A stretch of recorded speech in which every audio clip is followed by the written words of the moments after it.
नमस्कार दर्शकों, आपके साथ मैं हूं विवेक शर्मा और आप देख रहे हैं उत्तर बंगाल एवं सिक्किम का 24x7 television news channel SK live. अब बढ़ते आज की प्रमुख खबरों पर विस्तार। उत्तर बंगाल में कोरोना की परिस्थितियों को लेकर बंगाल सरकार के द्वारा कोरोना के हालातों पर नजर रखने के लिए नियुक्त किए गए officer on special duty doctor Sushant Kumar Roy ने उत्तर कन्या में एक महत्वपूर्ण बैठक की। इस बैठक में उत्तर बंगाल विकास मंत्री रविंद्रनाथ घोष भी उपस्थित रहे थे। बैठक के बाद पत्रकारों से बात करते हुए ओएसडी डॉक्टर सुशांत कुमार रॉय ने कहा कि उत्तर बंगाल में कोविड-19 को लेकर उत्पन्न परिस्थितियों पर कड़ी निगरानी रखी जा रही है। उन्होंने कहा कि सिलीगुड़ी में कोरोना से निपटने के लिए 40 और डॉक्टर और 22 नर्सों की नियुक्ति की जा रही है। साथ ही उन्होंने कहा कि उत्तर बंगाल में कोरोना को लेकर हालत बेहतर है। काफी संख्या में संक्रमित मरीज दुरुस्त होकर घर में स्वाभाविक जीवन व्यतीत कर रहे हैं। उन्होंने लोगों से सामाजिक दूरी बनाए रखने और मास्क पहनने का अनुरोध किया।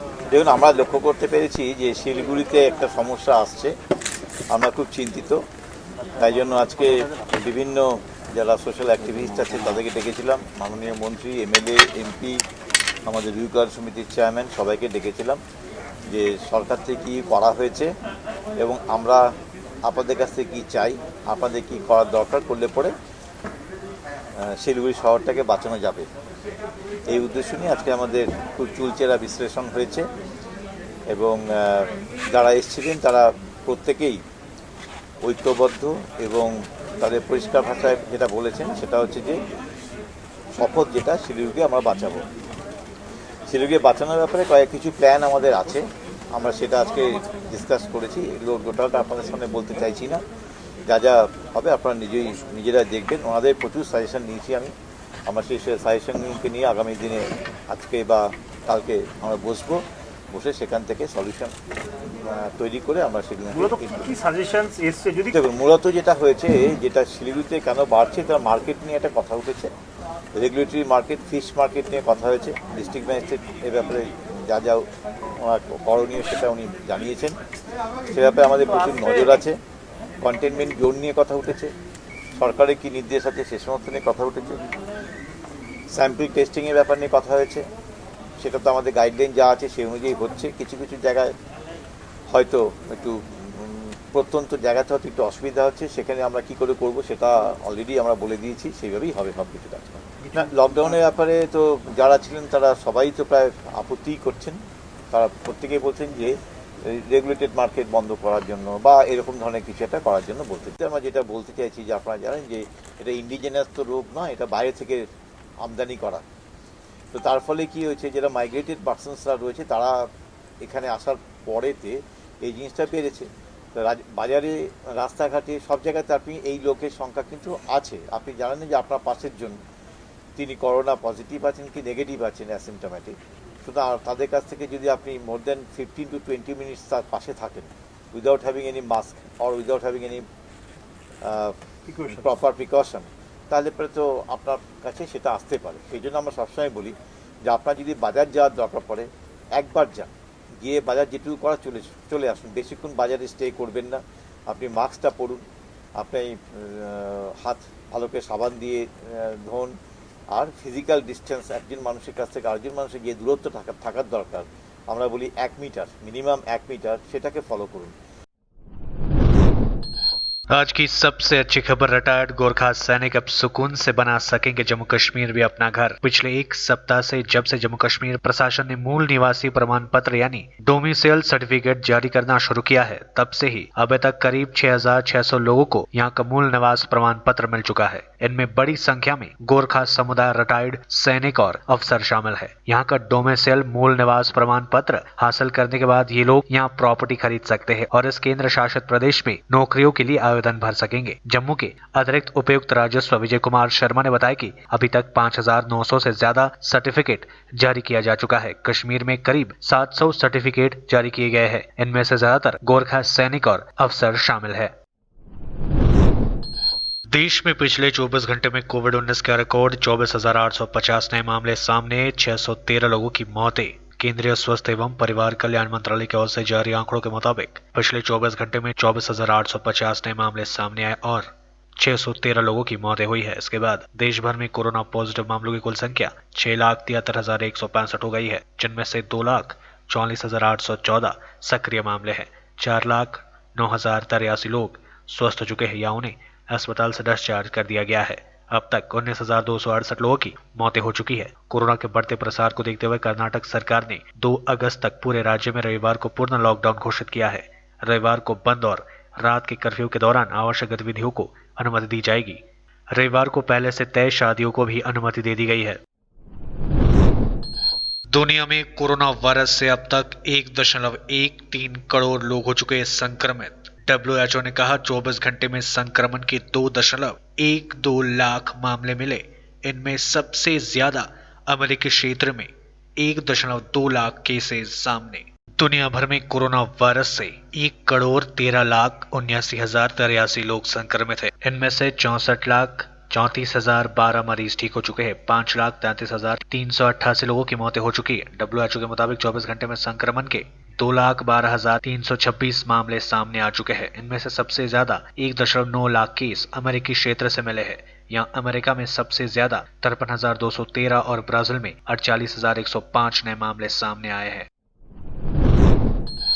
सभी रिकॉर्ड टूटे। पश्चिम बंगाल में कोरोना वायरस के 743 नए मामले सामने, 19 और लोगों की मौतें। अब तक राज्य में 736 लोगों की जा चुकी है जान। महाराष्ट्र व दिल्ली की तरह पश्चिम बंगाल में भी कोरोना का संक्रमण फैलता ही जा रहा है। शनिवार को राज्य में एक बार फिर पिछला सभी रिकॉर्ड टूट गया और पहली बार 700 से ज्यादा नए मामले सामने आए। राज्य स्वास्थ्य विभाग की ओर से जारी मेडिकल बुलेटिन के अनुसार पिछले 24 घंटे के दौरान कोरोना वायरस का रिकॉर्ड 743 नए मामले सामने आए एवं 19 लोगों की मौतें भी हुई है। एक दिन में अब तक के यह सर्वाधिक नए मामले और मौतें हैं।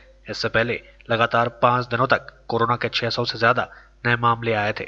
इसी के साथ राज्य में संक्रमितों का आंकड़ा 21,000 को पार कर गया है। कुल संक्रमितों का आंकड़ा 21,231 हो गया है, जिनमें से 6,329 एक्टिव केसेस है। हालांकि एक्टिव केसों की तुलना में ठीक होने वाले रोगियों की संख्या 14,166 हो गई है। पिछले 24 घंटे में 595 मरीजों को छुट्टी दे दी गई है। रिकवरी रेट 66.72% है। वहीं पिछले 24 घंटे में कोरोना से राज्य में 19 लोगों की मौतों के बाद मरने वालों का आंकड़ा बढ़कर 736 हो गई है।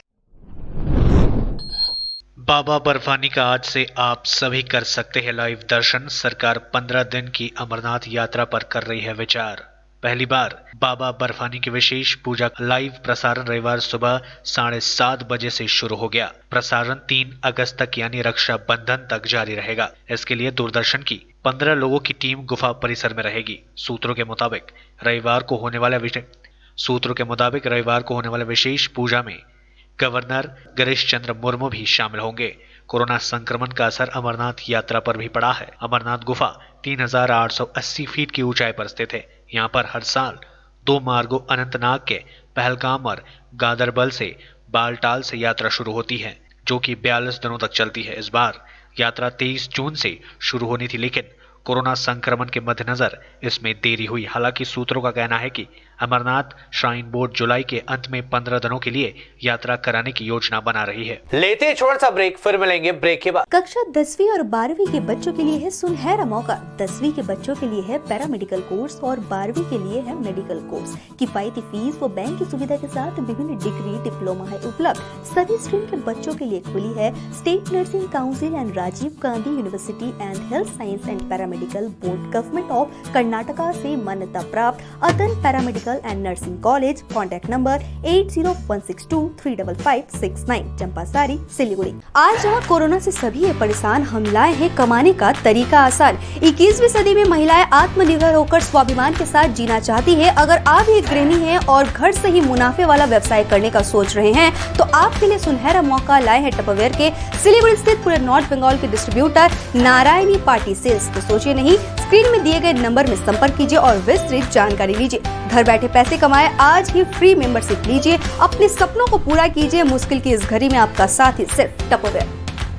आपके विजुअल एडवर्टीजमेंट के लिए एसके लाइव ही बेस्ट ऑप्शन है। एसके लाइव का इस क्षेत्र में 24 घंटा टेलीविजन, एंड्रॉइड ऐप और वेबसाइट पर प्रसारण होता है। सोशल मीडिया पर भी हम उपलब्ध हैं। हमारी व्यूवरशिप 9 लाख से अधिक है। सिक्किम, हैथवे और NXT डिजिटल पर, दार्जिलिंग और कालिम्पोंग में दोनों हैथवे और CCN सेटअप बॉक्स पर, क्लामपुर से लेके मैनागुड़ी हैथवे पर, सिटी केबल पर सिलीगुड़ी और आसपास, नक्सलबाड़ी से पानी टंकी तक NXT डिजिटल में। तो सोचिए नहीं, कॉल करें 7908554308। ब्रेक के बाद आपका फिर से स्वागत है। बढ़ते हैं खबरों की तरफ। मुख्यमंत्री ममता बनर्जी ने कहा, देश से काफी कम है पश्चिम बंगाल में बेरोजगारी दर। भाजपा ने पलटवार करते हुए लगाया झूठ बोलने का आरोप। पश्चिम बंगाल में बेरोजगारी दर देश से काफी कम है। इतना ही नहीं, उत्तर प्रदेश व हरियाणा के मुकाबले भी यहाँ बेरोजगारी दर काफी कम है। पश्चिम बंगाल कोरोना महामारी के साथ साथ चक्रवात अफमान की तबाही से जूझ रहा है। इसके बावजूद मजबूत आर्थिक रणनीति की बदौलत यहाँ बेरोजगारी दर काफी कम है। पश्चिम बंगाल की मुख्यमंत्री ममता बनर्जी ने ट्वीट कर ये जानकारी दी। ममता बनर्जी ने ट्वीट करते हुए कहा कि पश्चिम बंगाल को कोरोना महामारी और चक्रवात अफमान की दोहरी मार झेलनी पड़ी है।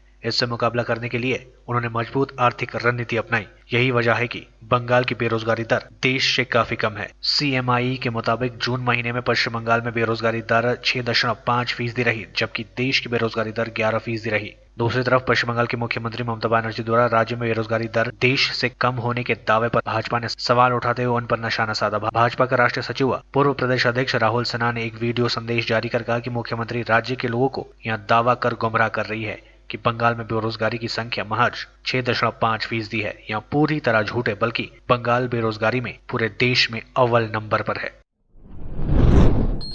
कोरोना संक्रमण के चलते अस्पताल में भर्ती भाजपा सांसद लॉकेट चैटर्जी ने किया ट्वीट, सब ठीक है। कोविड-19 से संक्रमित भारतीय जनता पार्टी के सांसद लॉकेट चैटर्जी को शनिवार को कोलकाता के एक निजी अस्पताल में भर्ती कराया गया है। उनकी हालत अभी स्थिर बताई जा रही है। बता दें कि शुक्रवार को उनकी जांच में कोविड-19 की पुष्टि हुई है। पश्चिम बंगाल भाजपा के महासचिव चैटर्जी ने शुक्रवार को ट्वीट किया कि उन्हें हल्का बुखार है। उन्होंने कहा, आज सुबह मेरी जांच में कोविड-19 की पुष्टि हुई है। हल्का बुखार है और मैं पिछले एक सप्ताह से पृथकवास में हूं। मैं सभी को जानकारी देती रहूंगी, सब ठीक है।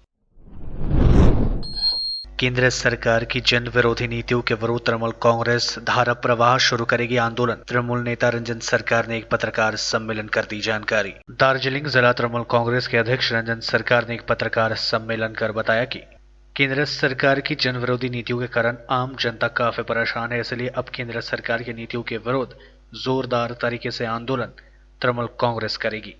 उन्होंने बताया कि 6 जुलाई से लेकर 13 जुलाई के बीच लगातार धरना प्रदर्शन और विरोध प्रदर्शन किया जाएगा। 6 जुलाई को पेट्रोल और डीजल में हुई मूल्य वृद्धि के विरोध में विभिन्न जगहों में धरना प्रदर्शन किया जाएगा।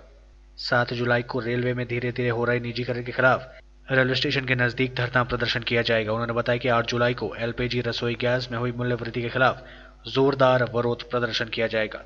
कोल इंडिया को लेकर सरकार की नीतियों के विरोध में 9 तारीख को माटीगढ़ स्थित कोल इंडिया के सामने धरना प्रदर्शन किया जाएगा। 10 जुलाई को ऑपरेटिव बैंक काला कानून के विरोध में बैंकों के सामने धरना प्रदर्शन किया जाएगा। रंजन सरकार ने बताया कि इस दौरान मुख्यमंत्री ममता बनर्जी के जन कल्याण नीतियों और योजनाओं से भी लोगों को रूबरू कराया जाएगा। सरकार ने बताया कि 21 जुलाई को राज्य के सभी पार्टी कार्यालय में झंडा फहराया जाएगा।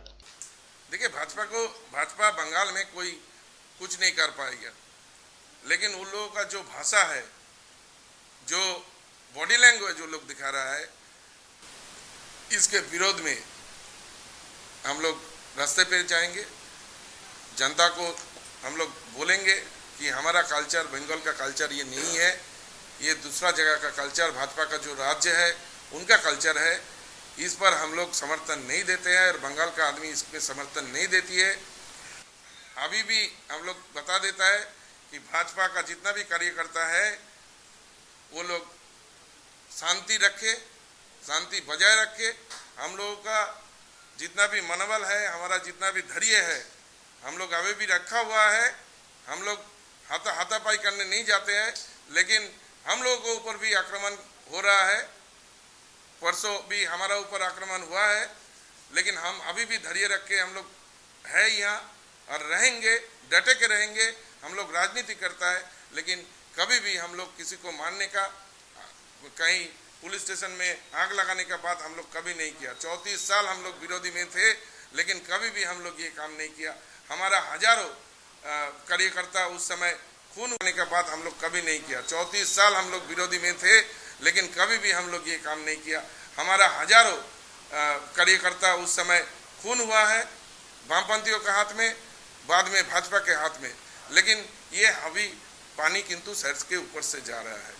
हम लोग ये राजनीतिक जो कार्यक्रम है इसको सामने रखते हुए हम भाजपा को मुकाबला करेंगे और अगले 2021 को ममता बनर्जी के नेतृत्व में हमारा 3rd सरकार आएंगे तृणमूल का। इसमें कोई संशय नहीं है और भाजपा अभी भी ठीक हो जाए, नहीं तो कौन किसको जेल में डालता है, कौन किसको ये सब लैंग्वेज बोलता है, वो कानूनी स्तर पर किया जाएगा। देखिए, हमारा जिला में महकमा परिषद भी हमारा हाथ में नहीं थी, कॉरपोरेशन भी हमारा हाथ में नहीं थी, लेकिन हमने इस 5 साल में हमारा पार्टी ने बार बार ये बात हमारा महकमा परिषद और कॉरपोरेशन को हमने बोलने का कोशिश की, लड़ाई की, झगड़ा की, जितना भी रास्ता, जितना भी काम आप लोग ये 5 साल में देखा, हमारा ये 9 साल में हमारा सरकार ने जितना भी काम सिलीगुड़ी में किया है और हमारा आसपास इलाके में किया है, इतना काम कहीं भी कभी भी ये 70 साल में कहीं नहीं हुआ। तो काम तो बहुत बाकी है। ये वामपंथ का 2 बोर्ड पूरा फेल कर चुका है और अभी इस कोरोना स्थिति में ये भुगतने का सिवा हम लोगों का हाथ में कुछ नहीं है। रेलवे तैयार कर रहा है नया टाइम टेबल, कम होंगे स्टॉपेज और समय पर चलेंगी यात्री ट्रेनें। देश में कोरोना वायरस से उपजी परिस्थितियों और लॉकडाउन के चलते भारतीय रेल का संचालन पहले की तरह नहीं हो पा रहा है। ऐसे में रेलवे ट्रेनों के संचालन के लिए कुछ नए प्लान्स तैयार कर रहा है। वहीं 0 बेड्स पर आधारित सभी ट्रेनों के लिए एक नया टाइम टेबल बनाया जा रहा है। इसका अर्थ है कि सभी यात्री ट्रेनों का टाइम टेबल और उनकी फ्रीक्वेंसी एक बार फिर से तैयार होगी। सूत्रों ने बताया कि रेलवे की योजना है कि वह अपनी सभी मेल एक्सप्रेसेस और कुछ अन्य ट्रेनों को गंतव्य तक पहुंचाने वाले पहले बीच में रुकने वाले स्टेशन को कम करना चाहता है, ताकि इससे गंतव्य तक पहुंचने में ट्रेनों के यात्रा समय को कम किया जा सके। सूत्रों ने बताया कि कुछ मामलों में एक्सप्रेसेस और मेल ट्रेनों के स्टॉपेज बाद में तय किए जाएंगे। इससे पहले अधिकारी इस बात का आकलन करेंगे कि जिन स्टेशनों को होल्ड से हटाने की योजना है, उनमें कितने यात्री चढ़ते हैं और कितने उतरते हैं। सिलीगुड़ी में कोरोना के बढ़ते मामले के मद्देनजर प्रशासन ने कई बाजारों को किया बंद। कई बाजारों में बंदी को बढ़ाया गया। पर्यटन मंत्री गौतम देव ने दी जानकारी। राज्य के पर्यटन मंत्री गौतम देव ने शनिवार को सिलीगुड़ी शहर में कोरोना के बढ़ते मामले के मद्देनजर प्रशासनिक स्तर पर किए जा रहे कार्यों की जानकारी दी। सिलीगुड़ी के मैनक टूरिस्ट लॉज में शनिवार को आयोजित संवाददाता सम्मेलन में मंत्री गौतम देव ने कहा कि सिलीगुड़ी के 46 नंबर वार्ड में कोरोना के अधिक मामले सामने आ रहे हैं। उन्होंने कहा कि इस वार्ड में कोरोना की रोकथाम के लिए प्रशासन ने रेगुलेटेड मार्केट, फिश मार्केट व चंपासरी बाजार को बंद कर दिया था। उन्होंने कहा कि इन बाजारों में इस इलाके में कोरोना के संक्रमण बढ़ने की संभावनाओं के मद्देनजर प्रशासन ने यह कदम उठाया। इसके साथ ही उन्होंने कहा 46 नंबर वार्ड में 3 कंटेनमेंट जोन बनाए गए हैं। मंत्री ने कहा कि शहर के 18 नंबर वार्ड में कुछ दिनों से कोरोना के बढ़ते मामलों के मद्देनजर टाउन स्टेशन बाजार को फिलहाल बंद कर दिया गया है। वहीं 28 नंबर वार्ड के टीकियापाड़ा बाजार को भी बंद कर दिया गया है। उन्होंने कहा कि इन दोनों बाजारों को 12 जुलाई तक बंद रखने का फैसला लिया गया है। पर्यटन मंत्री गौतम देव ने कहा कि गुरुंग बस्ती बाजार 7 दिनों के लिए बंद रहेगा। इसके साथ ही जलपाईगुड़ी जिला अंतर्गत इख्तियारशाला बाजार, हैदरपाड़ा बाजार, सालूगढ़ा बाजार, बंगला बाजार 5 जुलाई से 14 जुलाई तक बंद रहेंगे। वहीं शहर के घुघुमारी बाजार 5 से 14 जुलाई तक के लिए बंद रहेंगे। मंत्री ने कहा नक्सलबाड़ी में 4 कंटेनमेंट जोन बनाया गया है। 4টা কন্টেইনমেন্ট জোন নকশালবাড়িতে আছে, সেগুলো একটা বা দুটো রাস্তা নিয়ে এটা করা হচ্ছে। 46 নম্বর ওয়ার্ডে সবচেয়ে বেশি ইনফেক্টেড পিপল আছে। এটা mostly regulated market, fish market এইসব জায়গা থেকে অনেকটা ইনফেকশন হয়েছে, যার জন্য রেগুলেটেড মার্কেট, ফিশ মার্কেট এবং চম্পাশাড়ি বাজার আমরা বেশ কিছুদিন রিভিউ করে এটা বন্ধ রাখা হয়েছিল। এবার 46 নম্বর ওয়ার্ড নাম্বার 46 3টে লার্জার কন্টেইনমেন্ট জোন, সেটা আজকে নোটিফাইড হবে। 3টে বড় কন্টেইনমেন্ট জোন হবে। 18 নম্বর ওয়ার্ডে যে ভেজিটেবল মার্কেটটা ছিল সেটা এখন বন্ধ থাকছে। আর টিকিয়াপাড়ায় 28 নম্বর ওয়ার্ডে যে হাটটা ছিল সেটা 12-7 তারিখ পর্যন্ত এটা এক্সটেন্ডেড। আর 18 নম্বর ওয়ার্ডেরটা 12-7 মানে মোট 14 দিন এগুলো থাকবে। এছাড়া গুরুমস্তি যে বাজারটা, সেই বাজারটা 7 দিন বন্ধ থাকবে। এটা একটা সিদ্ধান্ত হয়েছে। আর জলপাইগুড়ি জেলায় আপনারা জানেন যে ডাকবাম ফুলবাড়ি এলাকার মধ্যে ইখতিয়ারশাহ হাট, হায়দ্রাপাড়া বাজার, সালুগাড়া বাজার, বাংলা বাজার, নেয়ার ভর্তিনগর এগুলো 5 থেকে 5/7 থেকে 14/7 পর্যন্ত বন্ধ থাকবে। লাস্টলি ঘুঘুমারি বাজার 5/7 থেকে 14/7 পর্যন্ত ঘুঘুমারি বাজার বন্ধ থাকবে। আর এই ডিসিশনগুলো হয়েছে, আর এই জায়গাগুলো আমরা বন্ধ রাখছি। সাথে সাথে অন্য কাজগুলো আমরা করছি। बिना मास्क के खैर नहीं लगेगा जुर्माना। सिलीगुड़ी में कोरोना वायरस के बढ़ते मामलों के बीच पुलिस प्रशासन ने स्वास्थ्य विभाग के दिशा निर्देशों के क्रियान्वयन को लेकर अभियान तेज कर दिया है। इसके तहत बिना मास्क पहने बाहर निकलने वाले लोगों के खिलाफ कार्रवाई की जा रही है। शनिवार को सिलीगुड़ी पानीटैंकी ट्रैफिक गार्ड के पुलिस कर्मियों व एसीपी ट्रैफिक के नेतृत्व में शहर के हाशमी चौक इलाके में बिना मास्क पहने बाहर निकले लोगों के खिलाफ कार्रवाई की गई। मोटरसाइकिल चालकों से लेकर रिक्शा व वैन चालक सभी को मास्क पहनने की सख्त हिदायत दी गई। इसके अलावा राहगीरों को भी बिना मास्क पहने घर से बाहर नहीं निकलने की नसीहत दी गई। दूसरी ओर बिना मास्क पहने मोटरसाइकिल चलाने वालों को रोककर उसके खिलाफ जुर्माना लगाया गया। इसके साथ ही कई लोगों को हिरासत में लेकर उन्हें थाना भी ले जाया गया। पुलिस की ओर से बताया गया कि बिना मास्क पहनकर घर से बाहर निकलने वाले लोगों के खिलाफ कार्रवाई जारी रहेगी। कोरोना वायरस के बढ़ते संक्रमण के बीच कोलकाता एयरपोर्ट ने मुंबई, दिल्ली समेत 6 शहरों से फ्लाइट पर लगाई रोक। देश के 6 बड़े महानगर मुंबई, दिल्ली, चेन्नई, नागपुर, पुणे और अहमदाबाद से कोलकाता के बीच उड़ानों पर प्रतिबंध लगा दिया गया है। यह जानकारी देते हुए कोलकाता एयरपोर्ट का डायरेक्टर ने बताया कि यह प्रतिबंध 6 जुलाई से लेकर 19 जुलाई तक लागू रहेगा। एयरपोर्ट के डायरेक्टर के अनुसार कोविड-19 महामारी को देखते हुए पश्चिम बंगाल सरकार की ओर से किए गए अनुरोध के बाद इन उड़ानों को रोकने का फैसला लिया गया है। यह प्रतिबंध अगले आदेश आने तक या फिर 19 जुलाई तक जारी रहेंगे। तो आज के लिए बस इतना ही और मुझे दीजिए इजाजत और देखते रहिए SK लाइव, आपका समय आपकी खबर। धन्यवाद।